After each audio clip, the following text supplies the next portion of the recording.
Okay, with the wonderful sound of my washing machine going in the background, I think it's time to give this guy a shot. Just reading comments on videos I've posted, and there's a couple in the can, so to speak.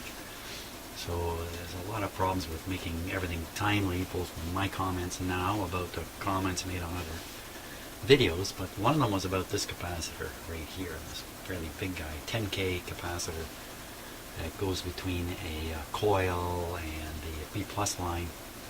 I'm not sure if I showed these. I do have two replacements here, but they're both less than ideal. I mean, I don't even know if this is a good capacitor. Yeah, I'm sure I said something about it. This is a brand new capacitor, but it's a totally different style. And you know, I don't know my capacitors that well. I don't know if this is a tantalum. I don't know. But it certainly isn't a ceramic capacitor. So, you know, would it make a difference if I put this in here? I don't know. So I'm not doing it. The other reason is I'm really quite unconvinced that this capacitor could be part of the problem. So I think we're ready to start it up. Just a quick recap on what happened in the last video. I discovered that mechanical pushing of more terminals, even on the adjacent IF coil, can fade out the radio,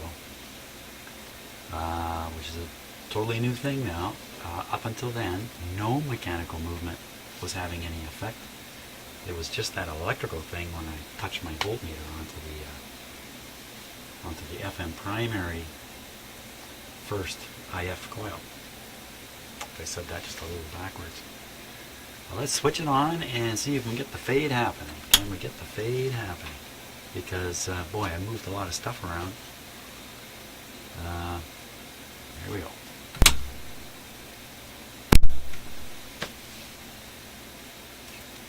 Let's see, the line voltage I'm feeding it with is 120, about 122 volts.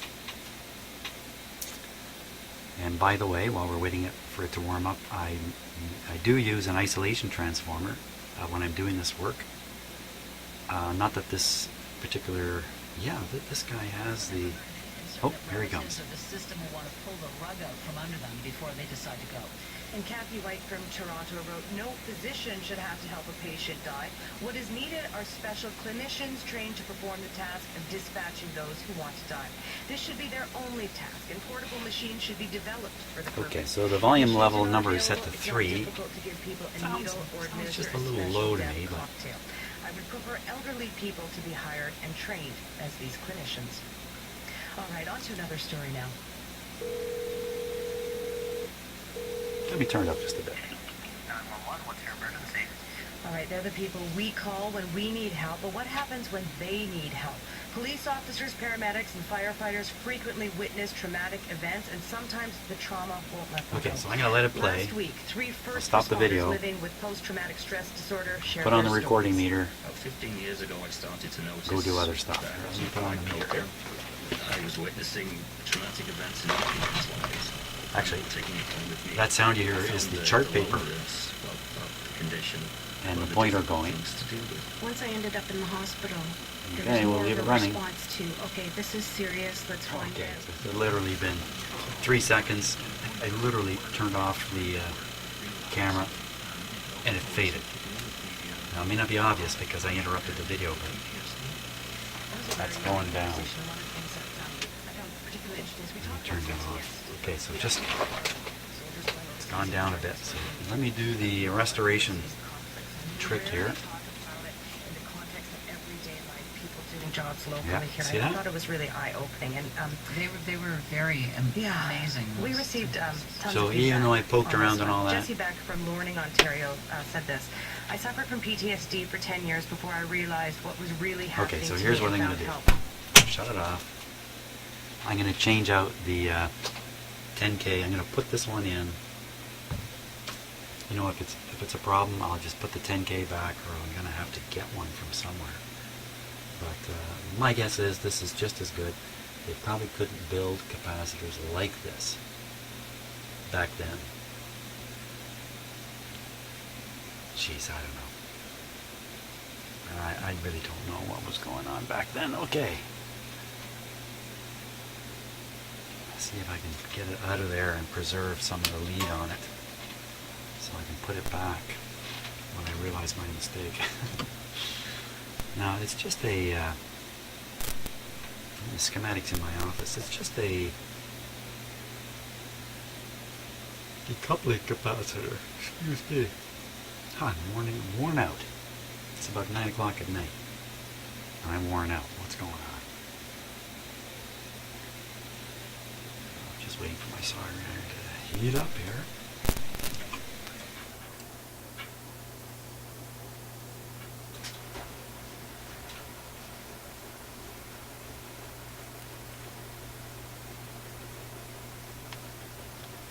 Probably can't pull this off easily.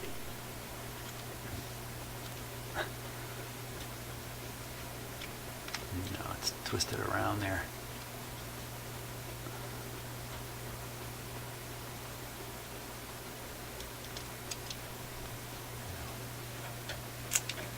Wow, if I nip that out of there, am I going to be able to put it back? Well, I might have to put little extensions on it or something silly like that, but I'll just nip out one side here.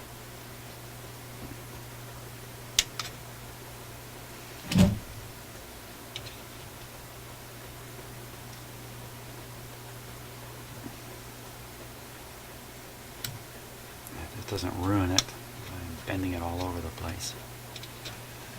Grab the wire here. Okay. I'll stick in this one.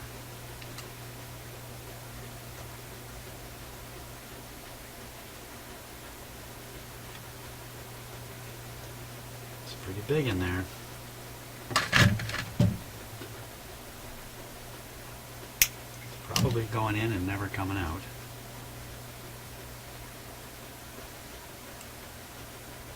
What, is that you saying don't use that capacitor? Is that what I hear? My choices are limited.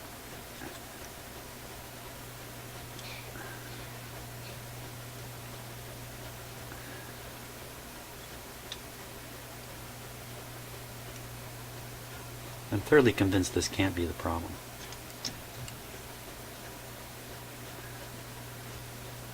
But as usual, what does that matter?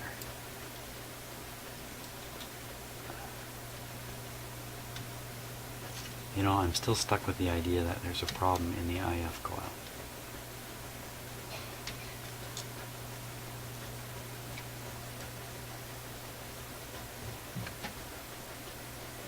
Wow, that's really going to be, it's difficult to put in there.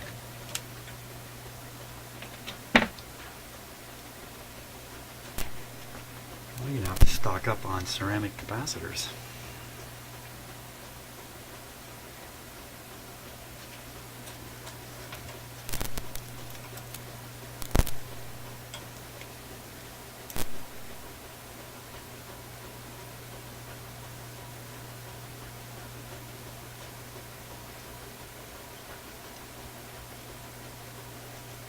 It's not cheap to maintain a stock of everything possible.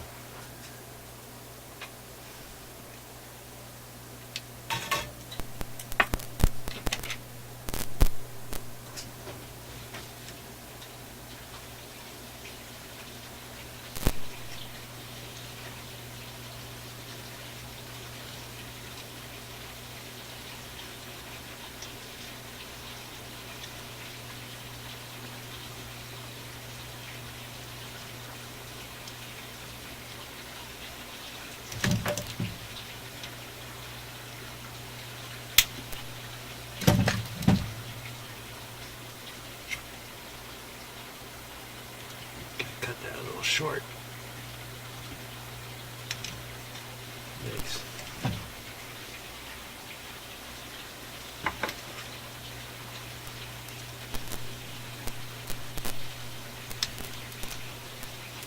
I just need to tack it in right now.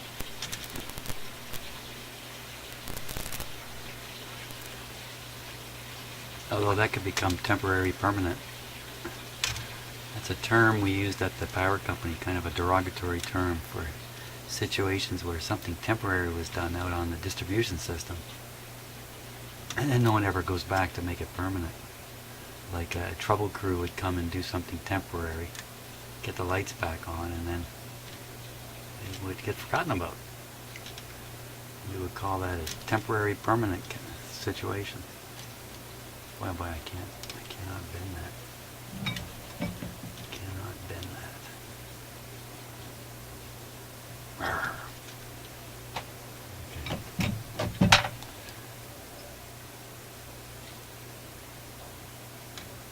Come on. It's a little far for you to see, I know that.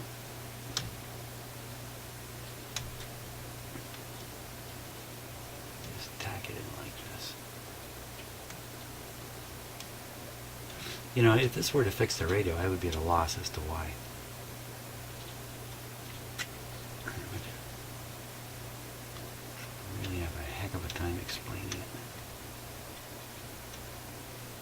Okay, that's kind of stuck in there.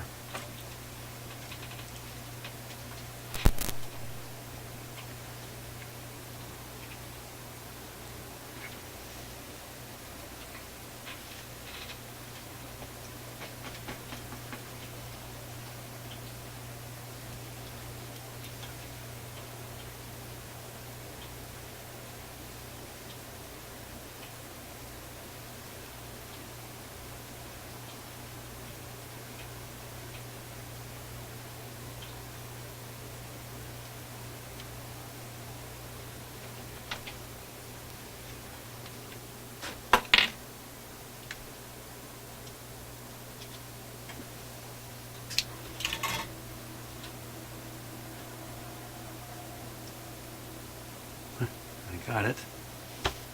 Okay. Let's give it a go.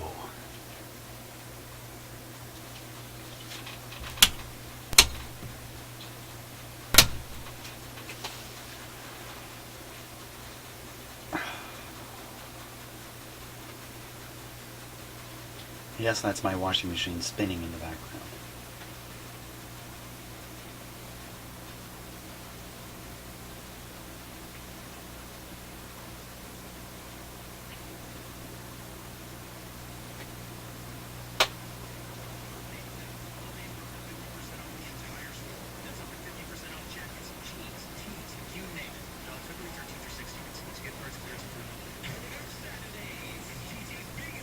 Wait a minute, there should not be any advertising.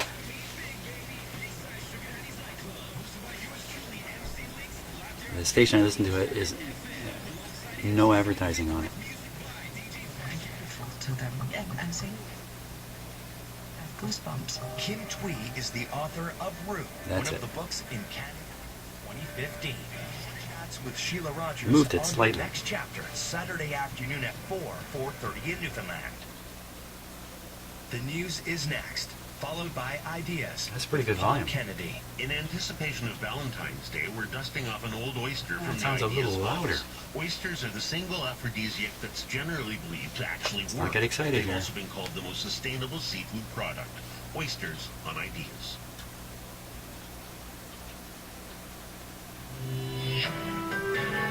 This is CBC News.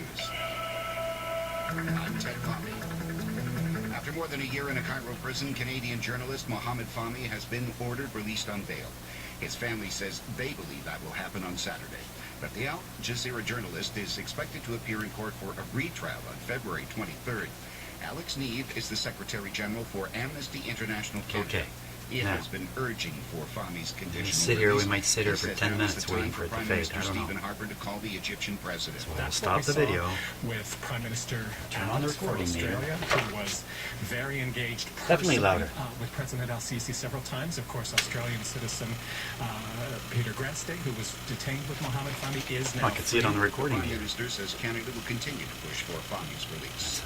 Canadian Thumbs up on forces that. have once again exchanged fire with ISIS fighters in Iraq. This is the fourth confirmed case of a firefight with Canadian forces on the ground. Captain Paul Forget says special forces were acting in self-defense. There's only been one instance since the last report of where our special operations folks had to return fire Okay. in self-defense. Stop the video. In response to See what coming happens. under fire by Clear. Gusty northwest winds becoming light overnight, below near -23. Friday sunny with increasing cloudiness late in the afternoon, high near -11. Fort Peterborough in the Kawarthas and extreme cold. Okay, wind so and the radio's as well. been playing at a Tonight, steady few volume clouds, all this local time. blowing snow early And this take a evening. give you a look at Low the near minus 26. Friday meter. sunny. High near minus 13. In anticipation of St. Valentine's Day, we lovingly dip into the Ideas Archive for an ancient show about oysters. I'm Okay, Paul Kennedy so, with an hour-long now, there's all kinds of tests Valentine's going on Day back here. Ideas essay This is all about oysters. previous radio tests. You know, volume set different. You can't look back here and figure anything out. Look right here. Is this part right above my first?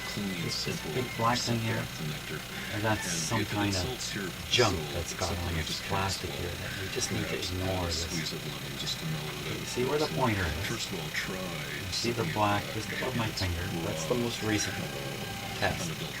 See, it's still in the same range. It's not faded. I like to see people try an I'll let oyster this play for a while. plain, because a lot of people, when they first try one and they think they have to have all this sauce and so on it, Look they're carefully. really See the not sparkling getting under the the true flavor. So I always encourage them to start with just the oyster, a small one. I've never had anyone say, oh, I can't do it. They've gotten through it, and they're so happy with that feeling Cleaning it, it's of gotten being higher. able to do it, and then they go on. It's a heavily And I damp always meter, tell so them, it's you will excellent eat for this another purpose. oyster. Do you chew or do you swallow? A couple of chews, and then you swallow. You should never swallow your food whole. You got to give it a couple of little chews. You got to get that flavor all the way through, and then swallow. Then you get that sweetness, and Good. it stays with you a little bit longer. Oysters are exceedingly primal inhabitants of planet Earth, or rather the oceans on planet Earth, I'm going to and tap even that more specifically of that coil fantastically interesting section of the world terminal we now and know see as if the it gets any louder at all. interclimate zone. We know for certain that oysters coexisted with pterodactyls and with Here we go. Tyrannosaurus rex. They've obviously been around for many more. Ah, I got quieter. Ah, I couldn't leave long enough alone. I was having a great time there.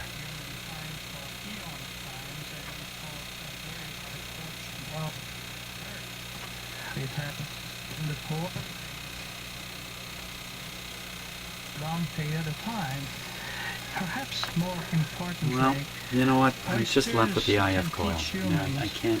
lessons of humility and selflessness and adaptability that mankind really need now for its own consequence of planet. Even in love, all it has, Look at that. without any expectation of Pushing slightly on by it. the observation of the simple oyster, we can learn an awful lot about ourselves because we have been associated a long time, and there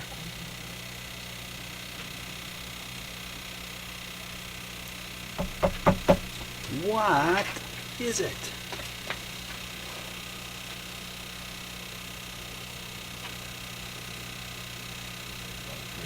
Seafood sauce on, which is basically ketchup. I'm just pushing with a stick. Taste like horseradish, no ketchup. But the reality is, you should just be eating the oyster because that's the way you can taste the bay. But the best way to eat an oyster in my dreamland is that Wow.